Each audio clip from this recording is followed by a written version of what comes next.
Assalamualaikum warahmatullahi wabarakatuh. Perkenalkan, nama saya Denis Armanda. Di sini saya akan menjawab tugas dari soal budaya organisasi, yaitu mengenai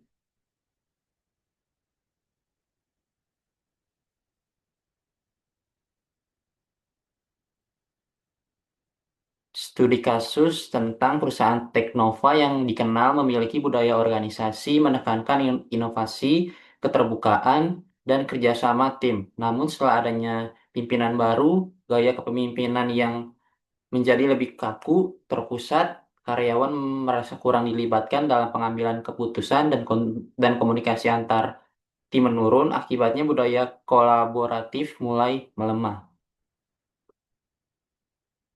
Nah, bagaimana sih peran dari seorang pemimpin dalam menjaga dan memperkuat budaya organisasi yang sudah ada?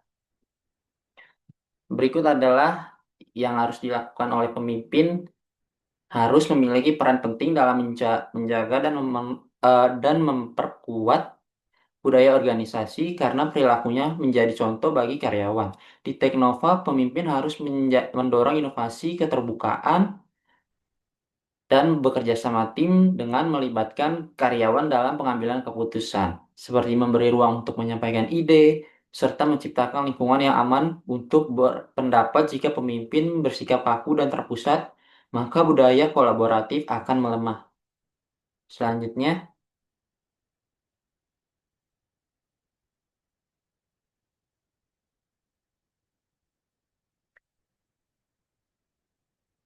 ada contoh yang pertama, yaitu komunikasi. Komunikasi yang efektif sangat berpengaruh dalam mempertahankan budaya organisasi. Komunikasi yang terbuka membangun kepercayaan, menyamakan pemahaman terhadap visi dan nilai perusahaan, meningkatkan keterlibatan karyawan, serta memperkuat kerjasama antar tim. Tanpa komunikasi yang baik, jarak antar tim akan semakin besar dan nilai budaya organisasi sulit dipertahankan.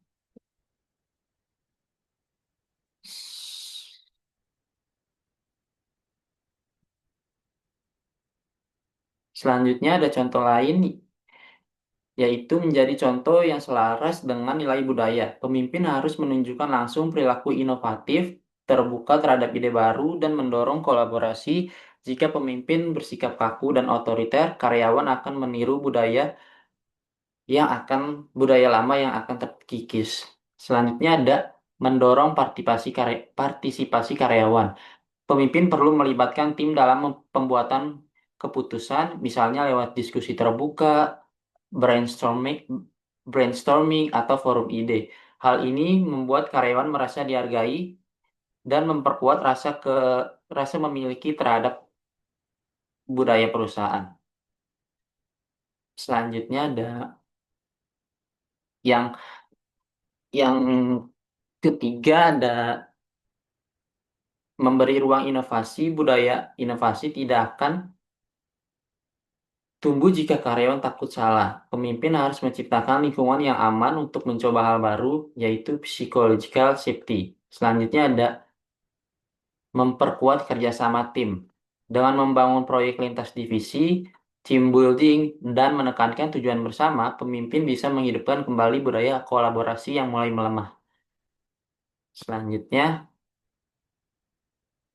ada kesimpulan. Kesimpulannya ialah budaya organisasi tidak hanya tertulis di dokumen, tetapi tercermin dari tindakan pemimpin setiap harinya. Di Teknova, jika pemimpin baru ingin berhasil, ia harus mengubah pendekatannya dari kaku menjadi inklusif, komunikatif, dan kolaboratif agar budaya inovasi dan kerjasama bisa hidup kembali.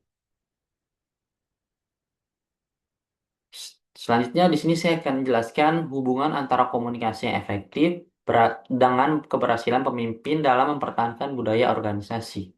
Komunikasi yang efektif menjadi jembatan utama antara nilai-nilai budaya perusahaan dan perilaku nyata karyawan. Sehebat apapun budaya organisasi yang dimiliki sebuah perusahaan, budaya tersebut tidak akan hidup jika tidak dikomunikasikan dengan jelas, konsisten, dan terbuka oleh pemimpin. Melalui komunikasi, Pemimpin dapat menjelaskan visi misi serta nilai-nilai inti perusahaan, sehingga seluruh anggota organisasi memiliki pemahaman yang sama tentang bagaimana mereka harus bersikap dan bekerja.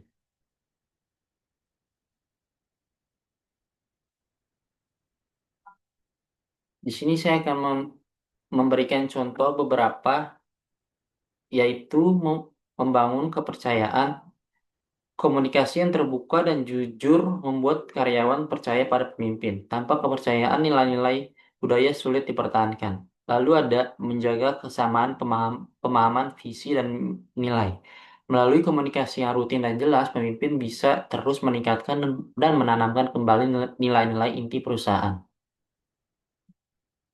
Selanjutnya, di sini ada meningkatkan rasa keterlibatan atau engagement. Karyawan yang merasa didengar akan lebih bersemangat menjaga dan menjalankan budaya perusahaan dalam pekerjaan mereka. Lalu ada mengurangi konflik dan kesalahpahaman. Kurangnya komunikasi akan menciptakan jarak antar tim seperti yang terjadi di Teknova. Komunikasi yang efektif menghubungkan kembali yang tim secara yang terpisah. Yang terakhir ada kesimpulannya, yaitu budaya organisasi tidak hanya tertulis di dokumen, tapi tercermin dalam tindakan pemimpin setiap hari. Di Teknova, jika pemimpin baru ingin berhasil, ia harus mengubah pendekatan dari kaku menjadi inklusif, komunikatif, dan kolaboratif agar budaya inovasi dan kerjasama bisa hidup kembali. Sekian yang saya dapat sampaikan, kurang lebihnya mohon maaf. Wassalamualaikum warahmatullahi wabarakatuh.